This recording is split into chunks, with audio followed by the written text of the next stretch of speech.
Welcome back to Analyzing Finance with Nick. In this video, I'm going to do another reaction to WhatifAltHist. He's been talking more about geopolitical and social trends recently, but now he's going back into the economic sphere with his recent video called How the Baby Boomers Ruined Society. I think that I partially agree probably with a lot of what he has to say. I think the boomers were a rather irresponsible generation on the whole. However, I think there's a little bit of a lack of nuance that he may have given the fact that his parents are likely late boomers or Xers, and he doesn't have the same direct experience with it. For example, my parents were in the peak of the boomer generation age-wise. Most of their friends are, and my uncles and aunts, along with most of the people that I've done business with at the executive level, are boomers.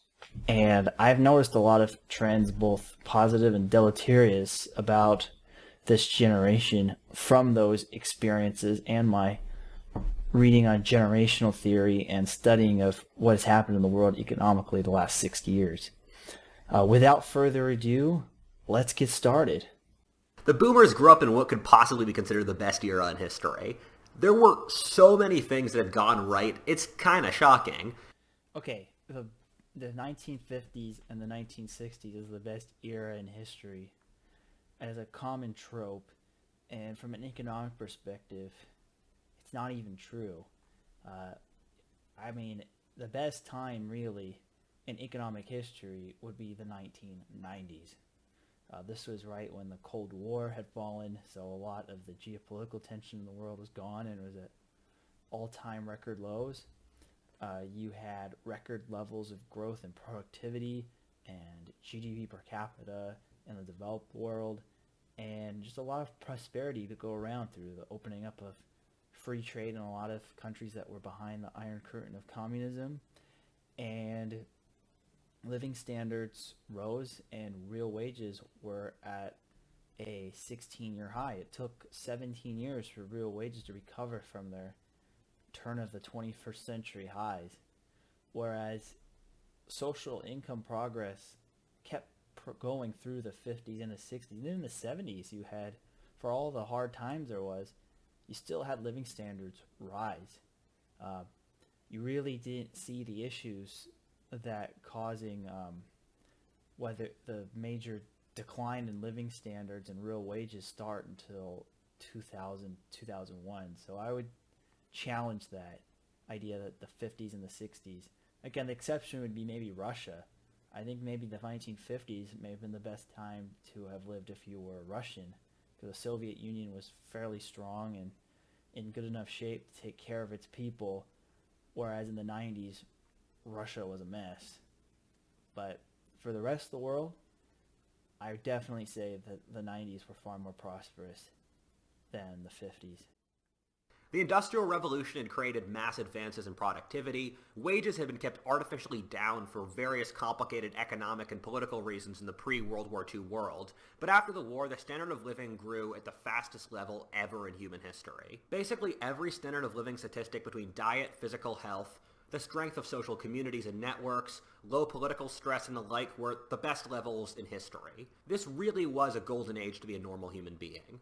On top of this, you have seen massive technological progress which touched normal people's lives in the most intimate ways, whether with the promulgation of cars, telephones, television. Cars and telephones and refrigeration were all around before World War II. I think really the 50s you saw the growth was mainly plastics, television, and college education being expanded to the masses via the GI Bill. But you can say that the progress in the 90s was also significant, such as mainly with the advent of the internet and cell phones and digital communication and all the time savers and productivity that were created as a byproduct of that, and also air travel becoming far more affordable, which just the freedom of movement and the freedom of communication was just as groundbreaking as in the 50s. So again, I would counter this to say that the modernization of the 50s was not unprecedented.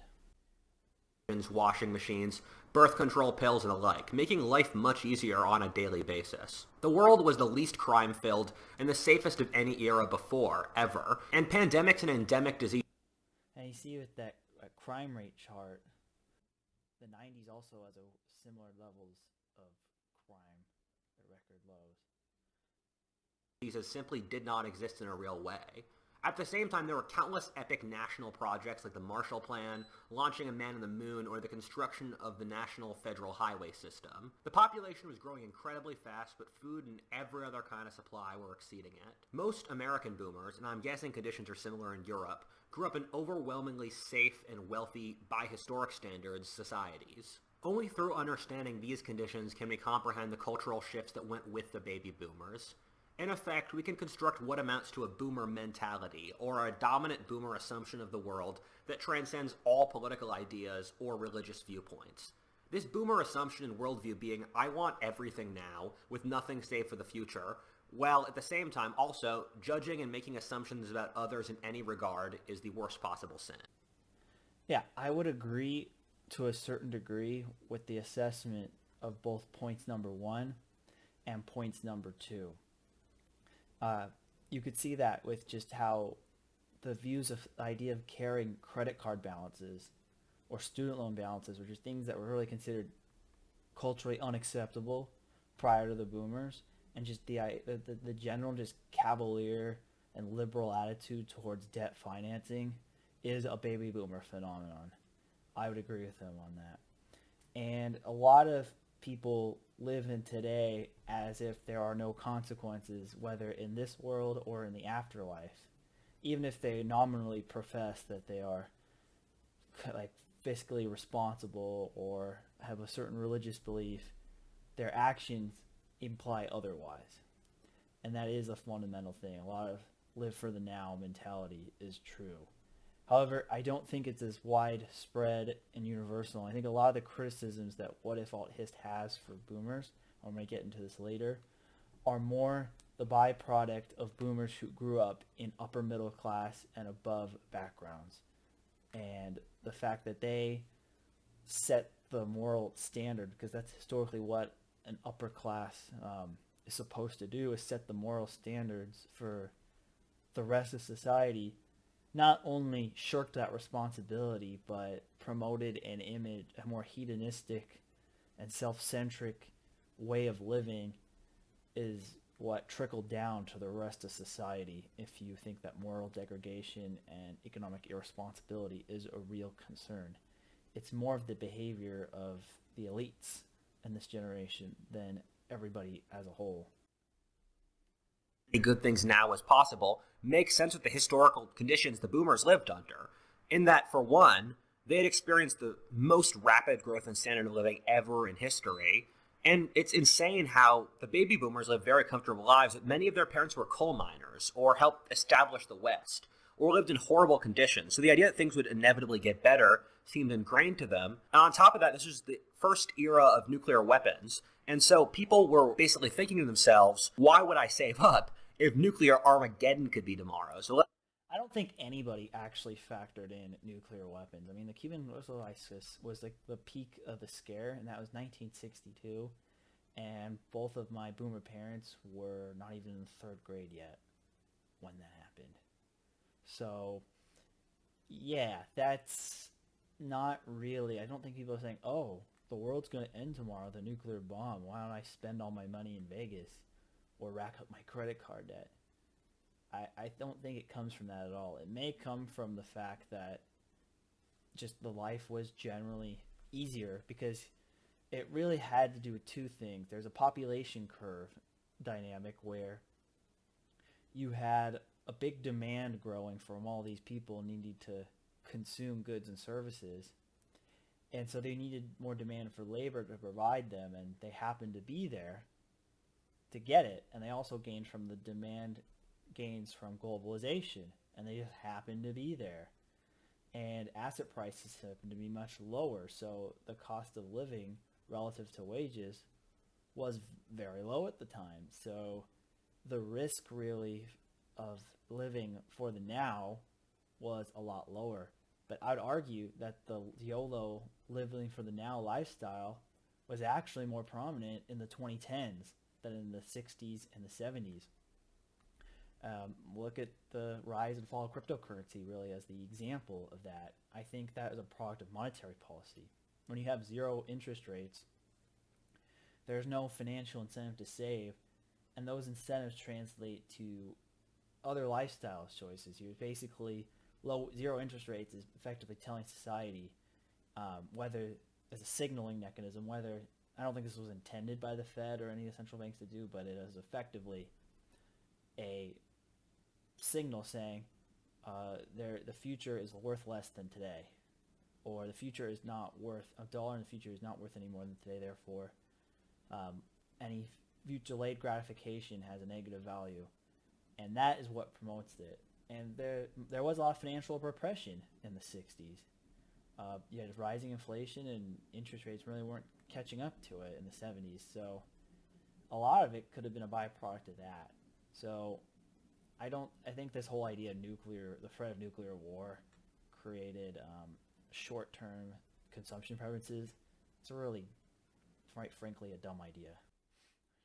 Let's just enjoy life now. An incredibly important factor to see with the baby boomers is that they were the first generation to grow up with television being normal. And this probably has massive cultural effects we won't totally figure out for a long time because it's still fairly recent and massive. But in studies, populations that have television have less subtle views of the world, less strong controls over their emotions, and have lower IQ. And there's a couple of really fascinating studies that I recommend you read about in the text wall in front of you that go through this. But I could see that. I mean, if you have everything on TV, you're less likely to read or pursue intellectual things because you can be a lot more easily entertained with a lot less effort versus television. But then as a case, then why aren't millennials and Gen Zers smarter than boomers? In fact, the average IQ of younger generations is lower, even though the means of entertainment, such as video games and the internet, whether it's reading stuff on the internet or participating in social media or other types of interactions, actually are a lot more mentally straining than watching TV. Is much more passive, whereas video games at least require you to think to solve certain puzzles, and a lot of activities on the internet, such as like reading blogs or participating in discussions or watching educational videos, a variety of other things. They're a lot more interactive and should be positive to brain development. So I don't think that TV alone is the variable that is driving IQs down on the aggregate, because of the fact that IQs have been going down consistently, even post-boomer, yet the means of entertainment is a lot more mentally stimulating.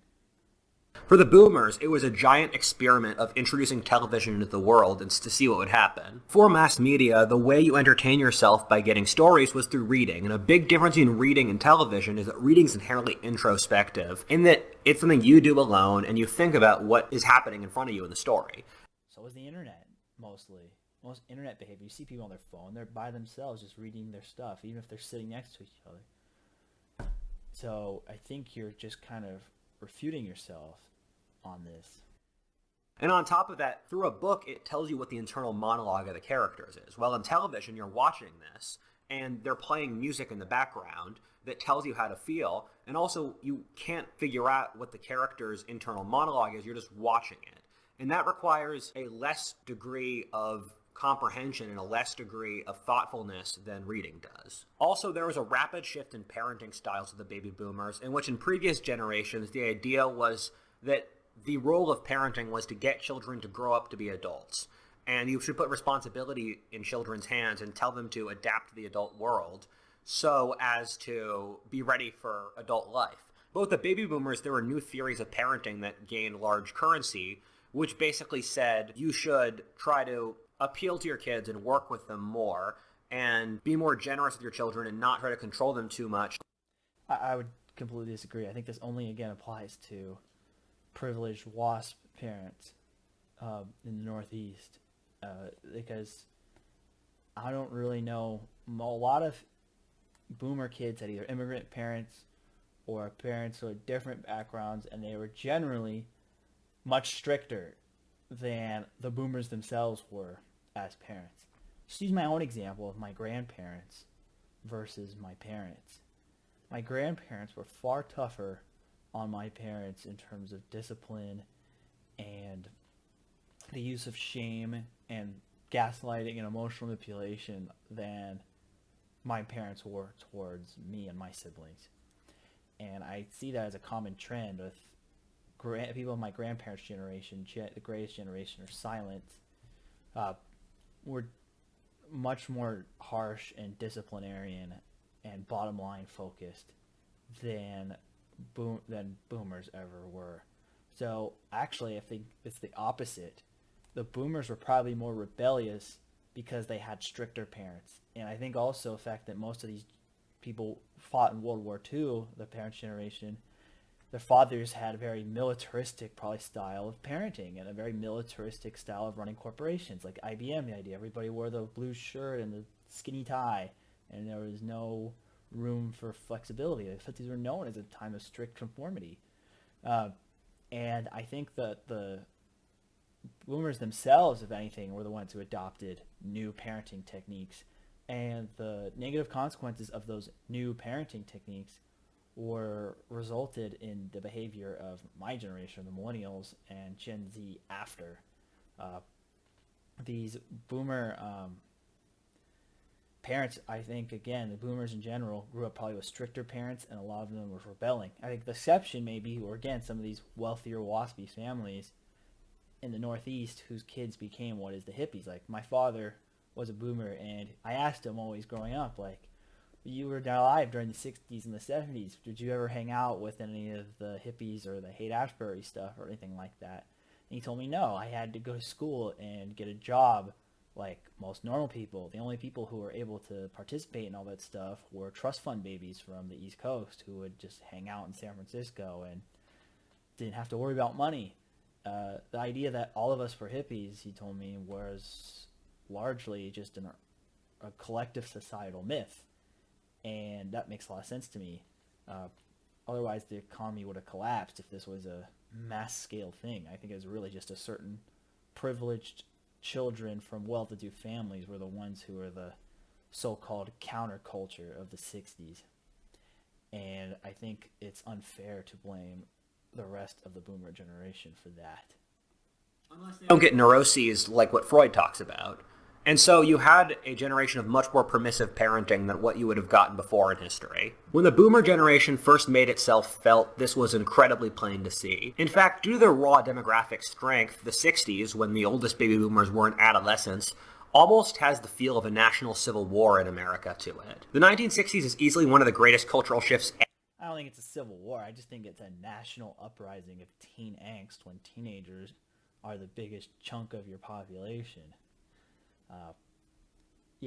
And also you had trying to force people into the Vietnam War, which was a war that was not nearly as justifiable as previous wars in American history. Yeah, the whole second part of his video is really criticizing boomer culture for what he portrays as cultural degeneracy and a more hedonistic, what's in it for me now type of mentality.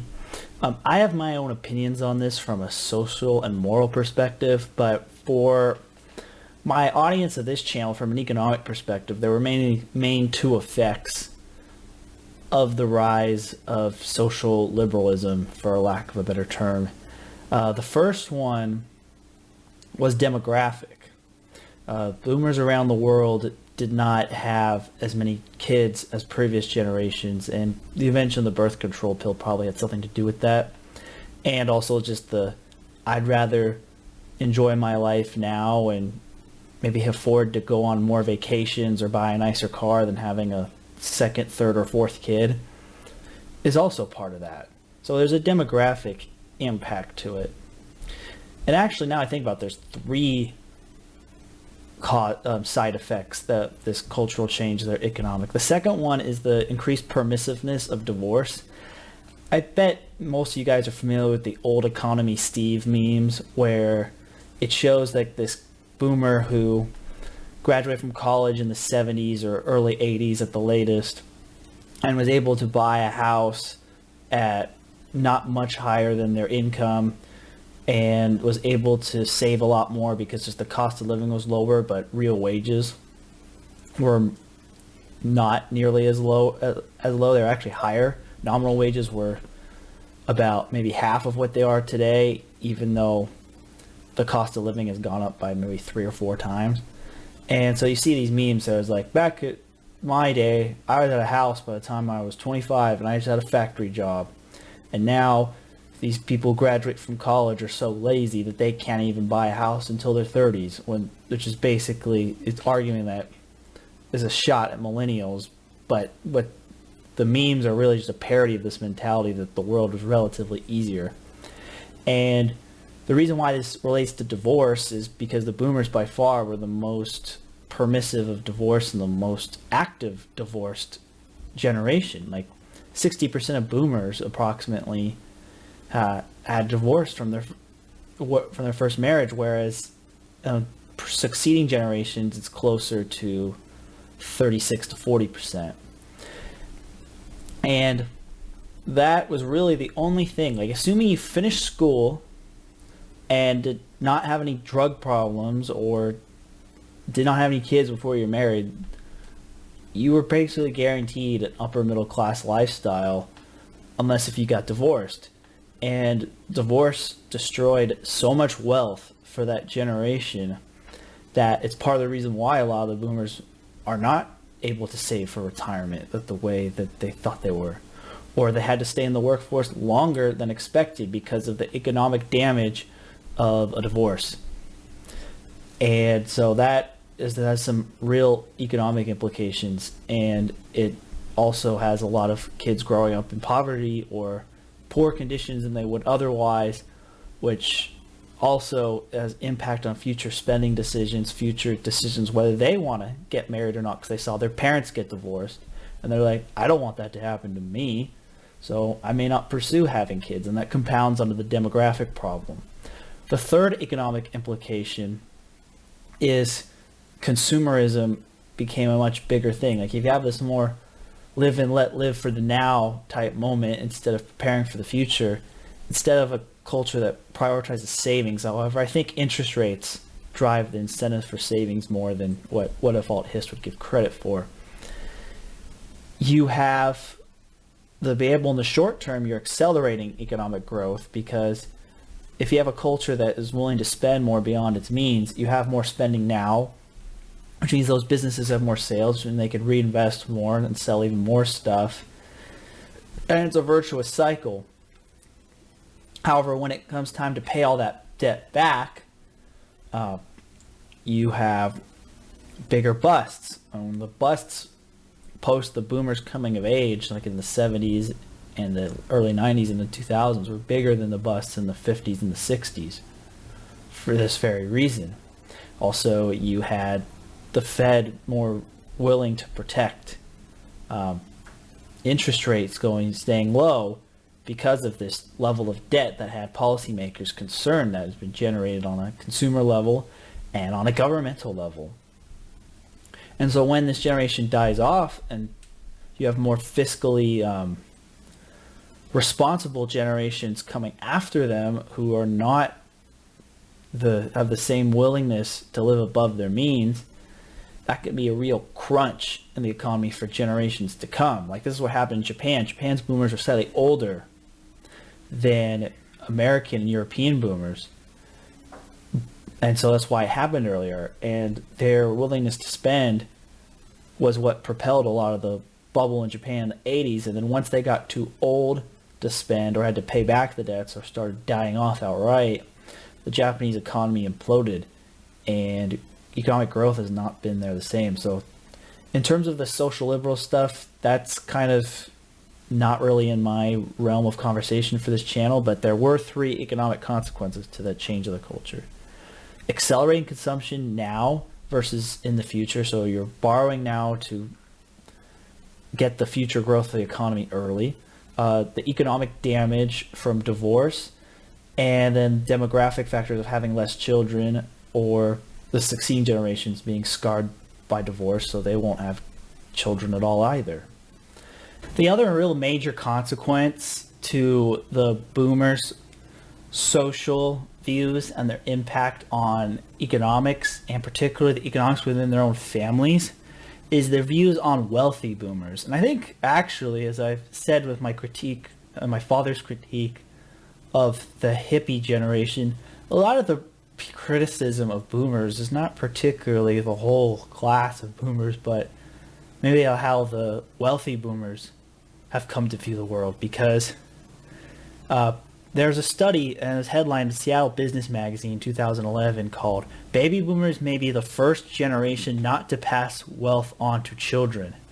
And there's a survey done by U.S. Trust Insights and Wealth and Worth, and they had a survey of only 457 adults, so you got to take it somewhat with a grain of salt, who had at least $3 million in investable assets, not including the value of home. So these are people with a decent amount of cash, and less than 50% of them planned on passing the money on to their children.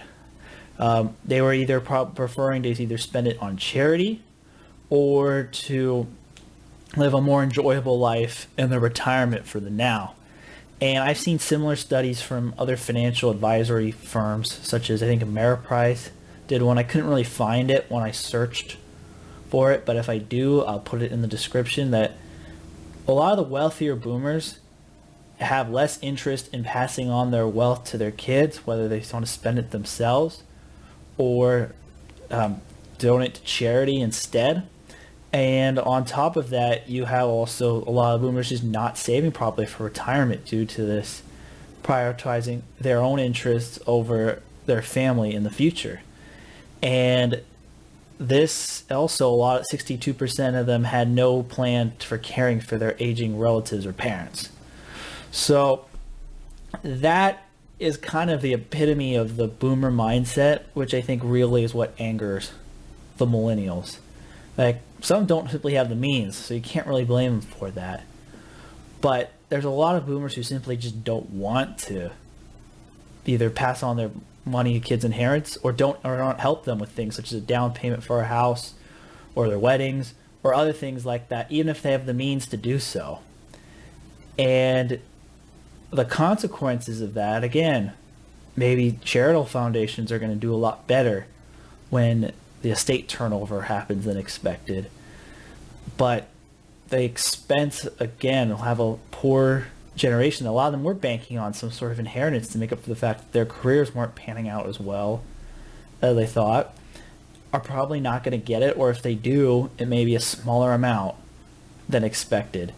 And this general mindset is just really allegorical to the broader boomer mindset of prioritizing whether themselves or their ideological causes over their families. And this is also why you've probably seen a lot more disintegration of extended families and people seeing their kids and grandkids a plane flight away, which is more common now than in previous post-World War II generations.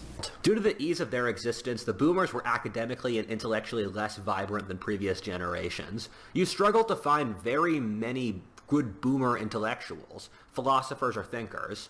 The baby boomers in general viewed thinking about abstract concepts as foolish, unlike the massive intellectual creativity of the pre-World War II era that the West had had for centuries.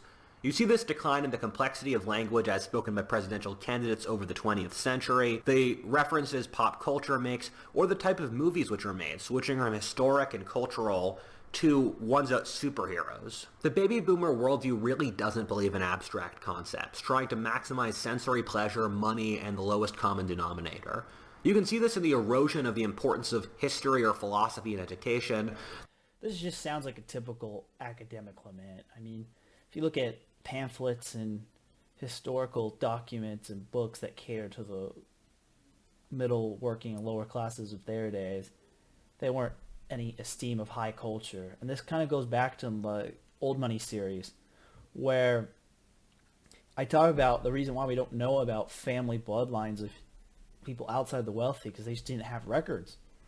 And yeah, there was plenty of low culture in ancient society. It's just that nobody bothered to record it because the only people who could write or had the time to write were either the wealthy or those paid by the wealthy. And when it comes to this lack of intellectualism, I think it's the opposite problem in the modern era. In the modern era, everything is written down. There's books on anything. If you look at the volume of literature, academic studies, and literature, and intellectual property, it's higher now than it is ever. There's way more content out there. It's just that historians don't have time to focus on it. Same reason why we don't really have great artists anymore, because the invention of photography and movies and just the growing population and the diversification of interest in society, there's not one guy who stands out. Like Galileo was the scientist of his time, and a few others such as Tycho Brahe and Copernicus. It's because there are so few people actually doing science relative to today as a percentage of the population.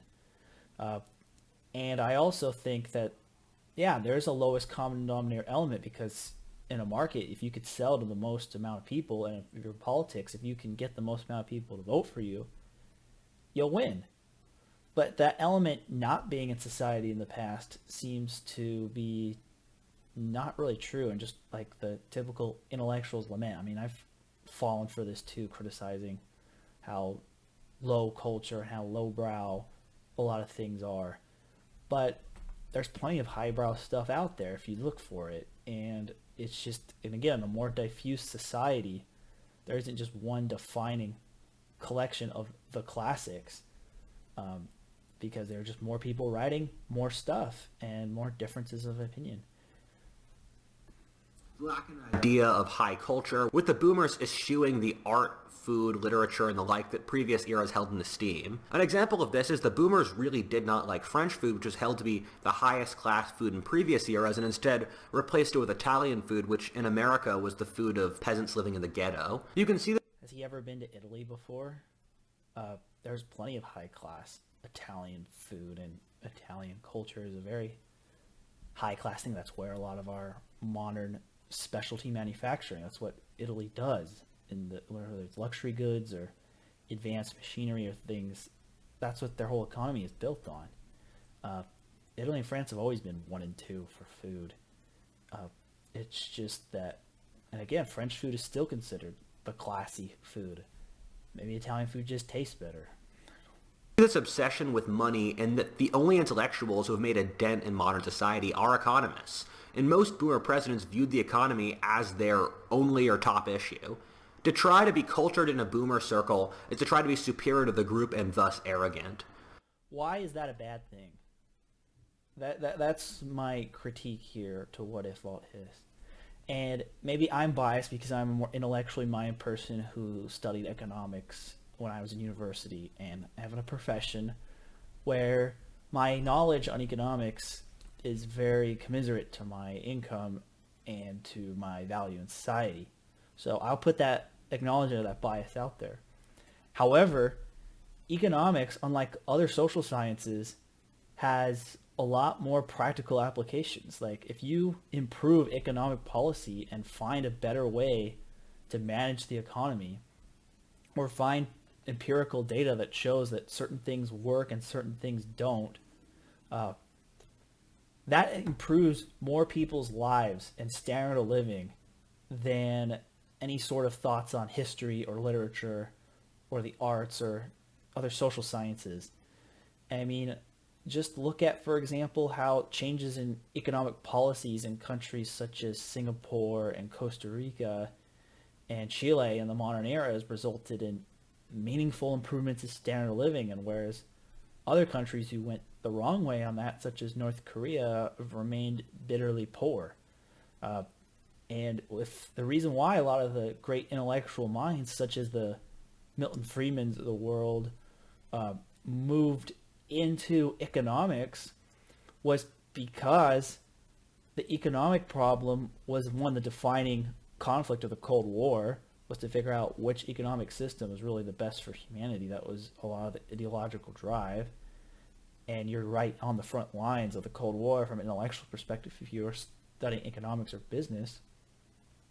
And two, economists, the ideas of economists, as I mentioned before, have the most practical applications for the real world. Like, why would you want to study something that doesn't maximize helping society advance? I mean, that I just I don't really like appreciate that criticism, because the whole point of academia and university, in my opinion, is to study things that help improve the advancement of society, and to get all the ideas out there to see which things will benefit humanity and applicable things are useful. And he's also ignoring the fact there's a lot of great hard scientists out there. Like this, yeah, maybe we have less of the intellectually brightest and best studying humanities and social science, but they're studying economics, they're studying business, or they're studying hard sciences and inventing a lot of technology. Like maybe our great intellectuals, who instead of philosophers, were the entrepreneurs who started the major tech companies or other businesses. So yeah, that's my little rant about his critique of people studying more practical disciplines in academia. Any sense of order, thus resulting in social collapse, is omnipresent in our society. Without social regulations, we saw the declines in social connections, number of friends, the skyrocketing of mental health problems, the collapse in social trust, skyrocketing divorce rate. And you could go across the broader society, everything from more unhealthy fast food, worse quality movies, worse quality road systems, and that the boomers were totally unwilling to maintain the broader level of social functioning. Is it any surprise that when you tell people they can do whatever you want, that things go wrong? Yeah, I mean, I mentioned that a lot of negative social consequences of that have translated mainly into the economic cost of the damage of divorce rising. I think that's the main consequence of all that. Again, he keeps doing a rant about the decline of quality of culture. I mean, you could arguably say a lot of that stuff is worse, but I think a lot of the cultural decline of mainstream is because there's plenty of ways you can go outside the mainstream, especially since the internet era. I think that's when you really started to see the deceleration of modern popular culture. Like as late as like the late 90s, you had a lot of great movies coming out of Hollywood and a lot of good musicians working with top record labels, and you had a lot of still standards in terms of like what was considered great art or great architecture, or like who were the thought leaders of the world. But the advent of the internet becoming mainstream means that people could go into their own niches, and the gatekeeper thing that kept everything closed, like if you wanted to be a good comedian, or if you wanted to be a good musician, or if you wanted to be a thought leader in your topic, without the gatekeeper, well, everybody's ideas were available.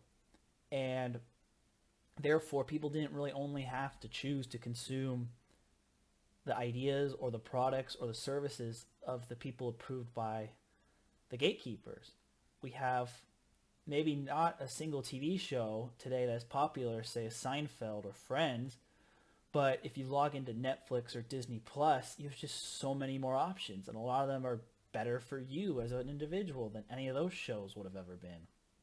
And you could do that TV show analogy to basically any other part of culture. This is an economic phenomenon, the fact that the internet made it possible for people to scale without having to go through the gatekeepers. So the gatekeepers lost power. They had to go to a lowest common denominator to keep their remaining audience. And people who were not part of that could branch off into their own thing. Like, look at all the people who've built influence and following just through social media or YouTube. Like, I have almost 1,000 subscribers on this channel. If I tried to do this 30 years ago and have a similar platform, there would have been no way, because one, I would have not had time to because I was busy working in my actual career. And second, publishers would just reject any of the books that I've written, or the Hollywood executives wouldn't finance my movie ideas because there was no proof of concept, or I didn't have a track record, I wasn't friends with the right people. But those barriers are gone, and I think it's allowed a much bigger boom in creativity than we had in the past. It's just you have to work harder to find it. Like, you're not going to find all the great movies being released by the major studios like you did, say, 25 years ago. However, there's still plenty of positive developments in the culture and plenty of good quality music and movies and art and writing and stories and thought leaders and interesting ideas. And in fact, a lot of the criticism today is censorship and cracking down on things that policymakers or the tastemakers don't like because it doesn't suit their preferences. But there's a market for it, and this opening up of everything is what I think WhatifAltHist is missing here. Just in general, with post-Vietnam War, baby boomer, government-led foreign policy, it's not really in the realms of my realm of expertise here to talk about. However, it's generally these more aggressive fiscal policies in the United States have had negative economic effects through higher sovereign debt and financial repression used to help pay for it. Beyond that, I think a lot of the boomer idealism, I think he does have a point of it making people underestimate the costs of wars and the cost of foreign intervention, and the neoconservative idea that fundamentally, look, the U.S. is going to lose its relative power to the rest of the world anyway. Why don't we just maximize our time on top to build democracies in places that may not be ready for them? And then with Europe, they like to talk about how morally superior they are to Americans, and they have such a more generous welfare state and take care of their people better. I go into more on this on my video on the class system of Europe, but I think one point they've always seemed to leave out, which WhatifAltHist correctly calls, is that they don't have to pay for their military, or they didn't have to spend nearly as much on their military as they would have if NATO under the American umbrella wasn't protecting a lot of these countries. So if you have a much smaller defense budget, you can reallocate that money to more generous social programs. Modern Europe makes moral proclamations towards the world, acting as if it is the apex of the human race, while having no real military strength or force and rapidly losing its economic and cultural importance. The baby boomer desire to make grandstanding gestures with little effectiveness is manifested in America's political system, which since 1980, as boomers have gradually been elected into office and gained a majority of Congress ever since, has It's really interesting. Like, I've seen studies that show that the average CEO in 2004 was 45, and the average member of Congress was in their 50. And then, like, 15 years later, in 2019, the average CEO is now 59, and the average member of Congress is in their 60s. So it's really just the same generation or the same cohort of people sticking around and not retiring. That's really all I have to say on that.